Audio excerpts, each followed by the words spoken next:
ನಮಸ್ಕಾರ ಗೆಳೆಯರಿ, stock market Kannada ಚಾನಲ್ಗೆ ಸ್ವಾಗತ ಸುಸ್ವಾಗತ. ಗೆಳೆಯರಿ, ಇವತ್ತು ನಾವು ನೀವೆಲ್ಲ ಇನ್ವೆಸ್ಟ್ ಮಾಡಿರುವಂತಹ ಒಂದು ಕಂಪನಿಯ ರಿಸಲ್ಟ್ ಬರೋದಿತ್ತು. ಫೈನಲಿ ರಿಸಲ್ಟ್ ಅನೌನ್ಸ್ ಆಗಿದೆ. ಆ ರಿಸಲ್ಟ್ ಹೇಗಿದೆ ಅನ್ನೋದನ್ನ ತಿಳ್ಕೊಳ್ಳುವಂತ ಪ್ರಯತ್ನ ಮಾಡೋಣ. ಹಾಗೆ ರಿಸಲ್ಟ್ ಅನ್ನ ನೋಡೋದು ಅಂದ್ರೆ ಒಂದು ದೊಡ್ಡ ಕೆಲಸ. ನಾವಿಲ್ಲಿ 5-10 ನಿಮಿಷದಲ್ಲಿ ಜಸ್ಟ್ ಓವರ್ ವ್ಯೂ ಮಾಡ್ಲಿಕ್ಕೆ ಅಷ್ಟೇ ಸಾಧ್ಯ ಆಗೋದು. ನೀವು ಬೇಕಿದ್ರೆ ಡೀಟೇಲ್ ಆಗಿ ಕಂಪನಿಯ ನಂಬರ್ಸ್ ಅನ್ನ ಸ್ಟಡಿ ಮಾಡಬಹುದು. ನಾವು ಜಸ್ಟ್ ಓವರ್ ವ್ಯೂ ಮಾಡ್ತಾ ಇದೀವಿ ಈ ವಿಡಿಯೋದಲ್ಲಿ. ಮೊದಲಿಗೆ ಡಿಸ್ಕ್ಲೇಮರ್ ಕೊಡ್ಲಿಕ್ಕೆ ಇಷ್ಟಪಡ್ತೀನಿ. ಈ ಸ್ಟಾಕ್ ಅನ್ನ ನಾನು ರೆಕಮೆಂಡ್ ಮಾಡ್ತಿಲ್ಲ, ನೀವು ಫರ್ದರ್ ಸ್ಟಡಿ ಮಾಡಿ ಡಿಸಿಷನ್ ತಗೊಳ್ಬಹುದು. ಆಸ್ ಎ ಎಜುಕೇಶನಲ್ ಪರ್ಪಸ್ ನಾನು ಈ ವಿಡಿಯೋನ ನಿಮ್ಮ ಮುಂದೆ ತರ್ತಾ ಇದ್ದೀನಿ.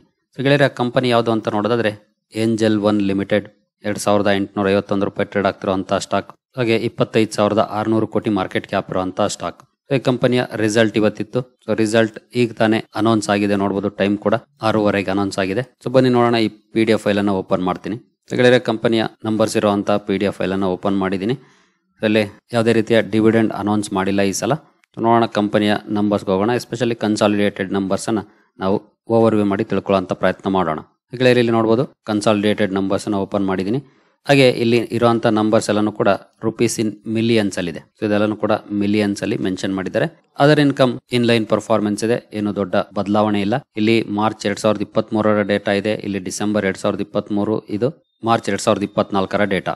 ನಾವು ಟೋಟಲ್ ಇನ್ಕಮ್ ಅನ್ನ ನೋಡೋದಾದ್ರೆ ಲಾಸ್ಟ್ ಇಯರ್ ನೋಡಬಹುದು 8,310 ಮಿಲಿಯನ್ ಇತ್ತು. ಹಿಂದಿನ ಕ್ವಾರ್ಟರ್ ಅಲ್ಲಿ 10,608, ಈಗ 13,585. ಇಲ್ಲಿ ಇಯರ್ ಆನ್ ಇಯರ್ ಆಗ್ಬೋದು ಅಥವಾ ಕ್ವಾರ್ಟರ್ ಆನ್ ಕ್ವಾರ್ಟರ್ ಆಗ್ಬೋದು. ಕ್ಲಿಯರ್ ಆಗಿ ಕಂಪನಿ ಒಳ್ಳೆ ಪರ್ಫಾರ್ಮೆನ್ಸ್ ಅನ್ನ ಕೊಟ್ಟಿದೆ. ಅದನ್ನ ನಾವಿಲ್ಲಿ ನಂಬರ್ಸ್ ಅಲ್ಲಿ ಕ್ಲಿಯರ್ ಆಗಿ ನೋಡಬಹುದು. ನಂತರ ಇನ್ಕಮ್ ಆದ್ಮೇಲೆ ಎಕ್ಸ್ಪೆನ್ಸಸ್. ಸೊ ಟೋಟಲ್ ಎಕ್ಸ್ಪೆನ್ಸಸ್ ನ ನೋಡೋದಾದ್ರೆ ಹಿಂದಿನ ವರ್ಷ 4,694 ಇತ್ತು. ಹಿಂದಿನ ಕ್ವಾರ್ಟರ್ ಅಲ್ಲಿ 7,098, ಈಗ 8,997. ಇನ್ಕಮ್ ರೈಸ್ ಆದಾಗೆ ಎಕ್ಸ್ಪೆನ್ಸಸ್ ಕೂಡ ರೈಸ್ ಆಗಿದೆ. ಇನ್ಕಮ್ ಇಂದ ಎಕ್ಸ್ಪೆನ್ಸಸ್ ಕಳೆದ್ಮೇಲೆ PBT ಸಿಗುತ್ತೆ. PBT ನೋಡಬಹುದು 3,616 ಇತ್ತು ಹಿಂದಿನ ವರ್ಷ. ಹಿಂದಿನ ಕ್ವಾರ್ಟರ್ ಅಲ್ಲಿ 3,510, ಈಗ 4,587ಕ್ಕೆ ಬಂದಿದೆ. ಸೊ ಒಳ್ಳೆ ಪರ್ಫಾರ್ಮೆನ್ಸ್ ಇದೆ year on year, quarter on quarter. PBT ನಂತರ ವೇರಿಯಸ್ ಟ್ಯಾಕ್ಸ್ ಅಡ್ಜಸ್ಟ್ಮೆಂಟ್ಸ್ ಬರುತ್ತೆ. ಸೊ ಟ್ಯಾಕ್ಸ್ ಅಡ್ಜಸ್ಟ್ಮೆಂಟ್ಸ್ ನೆಲ್ಲ ಕಳೆದ ಮೇಲೆ ನಮಗೆ ಪ್ರಾಫಿಟ್ ಫಾರ್ ದ ಪೀರಿಯಡ್ ಸಿಗುತ್ತೆ. ನೋಡಬಹುದು ಈ column profit for the period. ಕಂಪನಿಯ ನೆಟ್ ಪ್ರಾಫಿಟ್ ಇದು 2,669 ಇತ್ತು ಹಿಂದಿನ ವರ್ಷ. ಹಿಂದಿನ ಕ್ವಾರ್ಟರ್ ಅಲ್ಲಿ 2,603, ಈಗ 3,399. ಸೊ ಒಳ್ಳೆ ಪ್ರಮಾಣದ ಇಂಪ್ರೂವ್ಮೆಂಟ್ ಕಂಪನಿಯ ನೆಟ್ ಪ್ರಾಫಿಟ್ ಅಲ್ಲೂ ಕೂಡ ಕಂಡು ಬಂದಿದೆ. ಅದನ್ನ ನೀವು ಇಲ್ಲಿ ಕ್ಲಿಯರ್ ಆಗಿ ನೋಡಬಹುದು. ಓವರ್ ಆಲ್ ಒಳ್ಳೆ ಪರ್ಫಾರ್ಮೆನ್ಸ್ ಅಂತ ಹೇಳ್ಬೋದು. ನಂತರ ನಾವು ಇದನ್ನ EPS ಫಾರ್ಮ್ ಅಲ್ಲಿ ನೋಡೋದಾದ್ರೆ ಬೇಸಿಕ್ EPS ನೋಡಬಹುದು 32.01 ಇತ್ತು ಹಿಂದಿನ ವರ್ಷ. ಹಿಂದಿನ ಕ್ವಾರ್ಟರ್ ಅಲ್ಲಿ 31.02, ಈಗ 40.48. ಒಳ್ಳೆ ಪ್ರಮಾಣದ ಇಂಪ್ರೂವ್ಮೆಂಟ್ ಕಂಪನಿಯ ನಂಬರ್ಸ್ ಅಲ್ಲಿ ಇದೆ ಅಂತ ಹೇಳ್ಬೋದು ಈ ನಂಬರ್ಸ್ ಅನ್ನ ನೋಡಿದ್ಮೇಲೆ. ಓವರ್ ಆಲ್ ನಾವು ಓವರ್ ವ್ಯೂ ಮಾಡಿದ ಪ್ರಕಾರ ಏಂಜಲ್ ಒನ್ ನ ನಂಬರ್ಸ್ ತುಂಬಾ ಚೆನ್ನಾಗಿದೆ ಅಂತ ಹೇಳ್ಬೋದು. ನಾವು ಡೀಟೇಲ್ ಆಗಿ ಹೋಗಿಲ್ಲ, ಜಸ್ಟ್ ನಂಬರ್ಸ್ ಅನ್ನ ಓವರ್ ವ್ಯೂ ಮಾಡಿದೀವಿ. ನಾವು ಡೀಟೇಲ್ ಆಗಿ ಬೇಕಿದ್ರೆ ಹೋಗ್ಬೇಕು ಅಂತಂದ್ರೆ ಇಲ್ಲಿ ಆಡಿಟರ್ ಸ್ಟೇಟ್ಮೆಂಟ್ ಗಳನ್ನೆಲ್ಲ ಕೂಡ ಓದ್ಬೇಕಾಗುತ್ತೆ. ಏನಾದ್ರು ಸ್ಟೇಟ್ಮೆಂಟ್ ಕೊಟ್ಟಿದಾರ ಅಂದ್ರೆ ಅವರು ನೆಗೆಟಿವ್ ಪಾಯಿಂಟ್ ಏನಾದ್ರು ಹೈಲೈಟ್ ಮಾಡಿದಾರ ಅಂತ ಸುಮಾರು 20 ಪುಟಗಳ ಡಾಕ್ಯುಮೆಂಟ್ ಇದು. ಸೊ ಇದನ್ನೆಲ್ಲಾನು ಕೂಡ ಓದ್ಬೇಕಾಗುತ್ತೆ. ಹಾಗೆ ಡೈರೆಕ್ಟರ್ಸ್ ಬೋರ್ಡ್ ಆಫ್ ಡೈರೆಕ್ಟರ್ಸ್ ಏನ್ ಹೇಳಿದ್ದಾರೆ ಎಲ್ಲಾನು ಕೂಡ ಇರುತ್ತೆ. ಇಂಟ್ರೆಸ್ಟ್ ಇರೋರು ಬೇಕಿದ್ರೆ ಓದ್ಕೊಳ್ಬಹುದು. ಸೊ ಇದನ್ನ ತಿಳ್ಕೊಳ್ಳೋದ್ರಿಂದ ಕೂಡ ಸಾಕಷ್ಟು ವಿಚಾರಗಳು ನಮಗೆ ಗೊತ್ತಾಗುತ್ತೆ ಕಂಪನಿ ಬಗ್ಗೆ. ಹಾಗೆ ನಾವು ಇದನ್ನ ಕ್ರೋರ್ಸ್ ಅಲ್ಲಿ ಹೇಳೋದಾದ್ರೆ ನೋಡಬಹುದು ನೆಟ್ ಪ್ರಾಫಿಟ್ 27% ಅಪ್ ಆಗಿದೆ 340 ಕೋಟಿಗೆ. ಲಾಸ್ಟ್ ಇಯರ್ 260 ಇತ್ತು. ಒಳ್ಳೆ ಪ್ರಮಾಣದ ಇಂಪ್ರೂವ್ಮೆಂಟ್. ಹಾಗೆ ರೆವಿನ್ಯೂ ನಲ್ಲಿ ಕೂಡ 64% ಜಾಸ್ತಿ ಆಗಿದೆ. 1,357 ಕೋಟಿ, 826 ಕೋಟಿ ಇತ್ತು ಹಿಂದಿನ ವರ್ಷ. ಮಾರ್ಜಿನ್ ಅಲ್ಲಿ ಸ್ವಲ್ಪ ಡೌನ್ ಫಾಲ್ ಕಂಡು ಬಂದಿದೆ. ಅದಕ್ಕೆ ಕಾರಣ ಕೂಡ ನಾವು ಈಗಾಗಲೇ ನೋಡಿದ್ವಿ, ಕಂಪನಿಯ ಎಕ್ಸ್ಪೆನ್ಸಸ್ ಕೂಡ ಜಾಸ್ತಿ ಆಗಿದೆ. ರೆವಿನ್ಯೂ ಜಾಸ್ತಿ ಆಗಿದೆ, ಎಕ್ಸ್ಪೆನ್ಸಸ್ ಜಾಸ್ತಿ ಆಗಿದೆ. ಸೊ ಅದನ್ನ ಕಂಪೇರ್ ಮಾಡಿದ್ರೆ ಮಾರ್ಜಿನ್ ಕಡಿಮೆ ಆಗಿದೆ, 46 ಇಂದ 39 ಇಳಿದಿದೆ. ಅದೊಂದು ನೆಗೆಟಿವ್ ಪಾಯಿಂಟ್ ಅಂತ ಹೇಳ್ಬೋದು. ಹಾಗಂತ ಕಂಪನಿ ಏನು ಲಾಸ್ಗೆ ಹೋಗಿಲ್ಲ. ಕಂಪನಿ 340 ಕೋಟಿ ಭರ್ಜರಿ ಲಾಭವನ್ನೇ ಕಳಿಸಿದೆ. 260ರಿಂದ 340ಕ್ಕೆ ಜಂಪ್ ಆಗಿದೆ. ಬಟ್ ಕಂಪನಿಯ ಇನ್ಕಮ್ ಅಂಡ್ ಎಕ್ಸ್ಪೆನ್ಸಸ್ ಕಳೆದ್ಮೇಲೆ ಬರುವಂತ ಪರ್ಸೆಂಟೇಜ್ ಏನಿದೆ ಅದು ಮಾರ್ಜಿನ್ ಅಲ್ಲಿ ಡೌನ್ ಫಾಲ್ ಇದೆ. ಯಾಕಂದ್ರೆ ಎಕ್ಸ್ಪೆನ್ಸಸ್ ಈ ಕ್ವಾರ್ಟರ್ ಅಲ್ಲಿ ಜಾಸ್ತಿ ಆಗಿರೋದ್ರಿಂದ ಇಲ್ಲೇ ನೋಡಬಹುದು ಆಲ್ಮೋಸ್ಟ್ 9,000 ಆಗಿದೆ. ಅಂದ್ರೆ ಮಿಲಿಯನ್ಸ್ ಅಲ್ಲಿ. ಲಾಸ್ಟ್ ಇಯರ್ ಜಸ್ಟ್ 4,600 ಇತ್ತು ಅಥವಾ 4,700. ಸೊ ಇದು ಡಿಫರೆನ್ಸ್ ಆಗಿರೋದ್ರಿಂದ ಮಾರ್ಜಿನ್ಸ್ ಡಿಫರೆನ್ಸ್ ಆಗಿದೆ ಅಷ್ಟೇ. ಬಟ್ ಓವರ್ ಆಲ್ ಕಂಪನಿಯ ನಂಬರ್ಸ್ ತುಂಬಾ ಚೆನ್ನಾಗಿದೆ ಅಂತ ಹೇಳ್ಬೋದು ಏಂಜಲ್ ಒನ್ ಅಲ್ಲಿ. So as A long term investors ಖಂಡಿತ ನಾಳೆ ಮಾರ್ಕೆಟ್ ಯಾವ ರೀತಿ ರಿಯಾಕ್ಟ್ ಮಾಡುತ್ತೋ ಗೊತ್ತಿಲ್ಲ. ಯಾವ ರೀತಿ ಆದ್ರೂ ರಿಯಾಕ್ಟ್ ಮಾಡಲಿ, ಪಾಸಿಟಿವ್ ಆದ್ರೂ ರಿಯಾಕ್ಷನ್ ಇರಲಿ, ನೆಗೆಟಿವ್ ಆದ್ರೂ ಇರಲಿ, ಖಂಡಿತ ಲಾಂಗ್ ಟರ್ಮ್ಗೆ ಹೋಲ್ಡ್ ಮಾಡುವಂತ ನಂಬರ್ಸ್ ಅಂತಾನೆ ಹೇಳ್ತೀನಿ ನಾನು. ನನ್ನ ಪ್ರಕಾರ ನಾನಂತೂ ಲಾಂಗ್ ಟರ್ಮ್ಗೆ ಹೋಲ್ಡ್ ಮಾಡ್ತೀನಿ. ಸೊ ನೀವು ನಿಮ್ಗೆ ಏನ್ ಅನ್ಸುತ್ತೆ ಅದ್ರ ಮೇಲೆ ಡಿಸಿಷನ್ ತಗೊಳ್ಬಹುದು. ಗೊತ್ತಿಲ್ಲ ನಾಳೆ ಯಾವ ರೀತಿ ರಿಯಾಕ್ಷನ್ ಮಾರ್ಕೆಟ್ ಅಲ್ಲಿ ಬರುತ್ತೆ ಅಂತ. ಯಾಕಂದ್ರೆ ಸಾಕಷ್ಟು ಸ್ಟಾಕ್ ಗಳ ಪರ್ಫಾರ್ಮೆನ್ಸ್ ಅನ್ನ ನಾವು ನೋಡ್ತಾ ಇರ್ತೀವಿ. ಕೆಲವು ಸಲ ರಿಸಲ್ಟ್ ತುಂಬಾ ಚೆನ್ನಾಗಿರುತ್ತೆ, ನೆಗೆಟಿವ್ ರೆಸ್ಪಾನ್ಸ್ ಬರುತ್ತೆ. ಕೆಲವು ಸಲ ರಿಸಲ್ಟ್ ಚೆನ್ನಾಗಿ ಇರೋದಿಲ್ಲ, ನಮ್ಗೆ ಚೆನ್ನಾಗಿದೆ ಅನ್ಸೋದೇ ಇಲ್ಲ, ಬಟ್ ಸ್ಟಿಲ್ ಸ್ಟಾಕ್ ಅಲ್ಲಿ ಒಳ್ಳೆ ರ್ಯಾಲಿ ಕಂಡು ಬರುತ್ತೆ. ಈ ರೀತಿ ಮಾರ್ಕೆಟ್ ಸುಮಾರು ಕಾರಣಕ್ಕೆ ಡಿಫರೆಂಟ್ ರಿಯಾಕ್ಷನ್ಸ್ ಅನ್ನ ಕೊಡುತ್ತೆ. ಜೊತೆಗೆ ಇಲ್ಲಿ ಏನಾದ್ರು ನೆಗೆಟಿವ್ ಪಾಯಿಂಟ್ ಅನ್ನೇ ಹುಡುಕ್ಬೇಕು ಅಂತಂದ್ರೆ ಕಂಪನಿಯ ಮಾರ್ಜಿನ್ಸ್ ಅಲ್ಲಿ ಡೌನ್ ಫಾಲ್ ಇರೋದು ಒಂದು ನೆಗೆಟಿವ್ ಪಾಯಿಂಟ್ ಅಂತ ಅಂದ್ಕೊಳ್ಬಹುದು. ಬಟ್ ತುಂಬಾ ದೊಡ್ಡ ಮಟ್ಟದ ನೆಗೆಟಿವ್ ಅಂತೂ ಅಲ್ಲ, ಅದು ಕಾಮನ್ ಮಾರ್ಜಿನ್ಸ್ ವೇರಿಯೇಷನ್ ಆಗ್ತಾ ಇರುತ್ತೆ. ಸೊ ಅದೇ ರೀತಿ ಅಂತ ಹೇಳ್ಬೋದು. ನಂತರ ಈ ಕಂಪನಿ ಪರ್ಫಾರ್ಮೆನ್ಸ್ ಹೇಗಿದೆ ಇತ್ತೀಚಿನ ದಿನಗಳಲ್ಲಿ ಅಂತ ನೋಡೋದಾದ್ರೆ 6 ತಿಂಗಳಲ್ಲಿ 31% ಇದೆ. ಹಾಗೆ ಹೈಯಿಂದ ಒಳ್ಳೆ ಕರೆಕ್ಷನ್ ಕೂಡ ಆಗಿದೆ ನೋಡಬಹುದು. ಈಗಲೂ ಕೂಡ 26% ಡೌನ್ ಅಲ್ಲಿ ಇದೆ.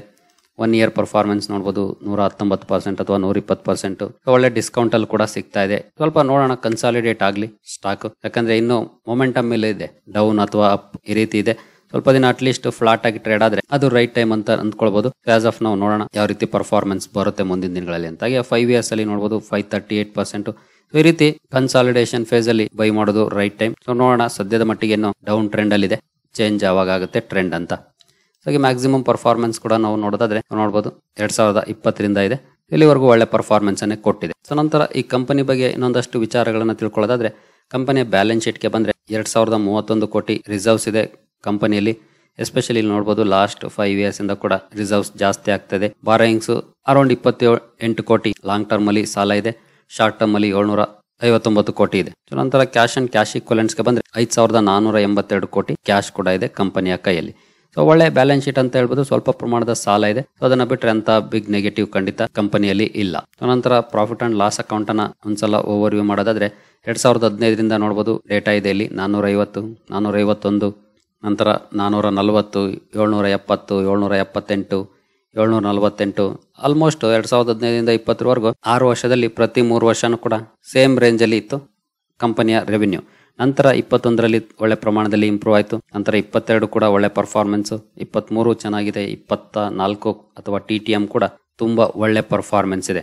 ನಂತರ ಆಪರೇಟಿಂಗ್ ಪ್ರಾಫಿಟ್ ಕೂಡ ನೋಡಬಹುದು, ಇಲ್ಲೂ ಕೂಡ ಪಾಸಿಟಿವ್ ನಂಬರ್ಸ್ ಇದೆ. ಎಸ್ಪೆಷಲಿ ಲಾಸ್ಟ್ 3-4 ಇಯರ್ಸ್ ಅಲ್ಲಿ ಕಂಟಿನ್ಯೂಸ್ಲಿ ಕಂಪನಿ ತನ್ನ ಪರ್ಫಾರ್ಮೆನ್ಸ್ ಅನ್ನ ಇಂಪ್ರೂವ್ ಮಾಡ್ಕೊಳ್ತಾ ಇದೆ. ನೆಟ್ ಪ್ರಾಫಿಟ್ ಕೂಡ ನೋಡಬಹುದು 2020 ಸ್ವಲ್ಪ ವೇರಿಯೇಷನ್ಸ್ ಇತ್ತು.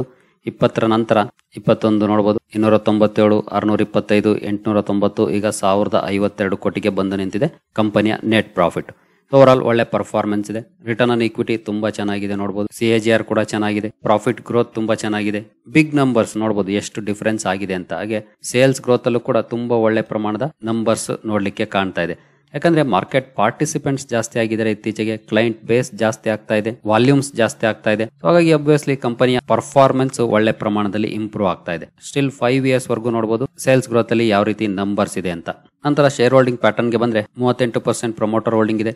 FIs 17% ಹೋಲ್ಡಿಂಗ್ ಇಟ್ಟಿದ್ದಾರೆ, 9.5% DIs ಇಟ್ಟಿದ್ದಾರೆ, 35% ಪಬ್ಲಿಕ್ ಇಟ್ಟಿದ್ದಾರೆ. So decent share holding pattern ಅಂತಾನೆ ಹೇಳ್ಬೋದು. ಇದನ್ನ ಆಲ್ಮೋಸ್ಟ್ 24-25% FIs DIs ಕೂಡ ಇದ್ದಾರೆ. ಜೊತೆಗೆ ಕಂಪನಿ ಒಳ್ಳೆ ಪರ್ಫಾರ್ಮೆನ್ಸ್ ಅನ್ನು ಕೂಡ ಕೊಡ್ತಾ ಇದೆ. ಸೊ ಸ್ಟಡಿ ಮಾಡಬಹುದು. ಮಾರ್ಕೆಟ್ ಪಾರ್ಟಿಸಿಪೆಂಟ್ಸ್ ಜಾಸ್ತಿ ಆದಷ್ಟು, ಮಾರ್ಕೆಟ್ ಅಲ್ಲಿ ಟ್ರಾನ್ಸಾಕ್ಷನ್ಸ್ ಜಾಸ್ತಿ ಆದಷ್ಟು ಈ ಕಂಪನಿಗೆ ಲಾಭ ಹೆಚ್ಚಾಗುತ್ತೆ. ಇದೆ ಅಂತಲ್ಲ, ಎಲ್ಲ ಬ್ರೋಕರೇಜ್ ಕಂಪನೀಸ್ ಗಳಿಗೂ ಕೂಡ ಅಷ್ಟೇ ಬಿಸ್ನೆಸ್ ಚೆನ್ನಾಗುತ್ತೆ.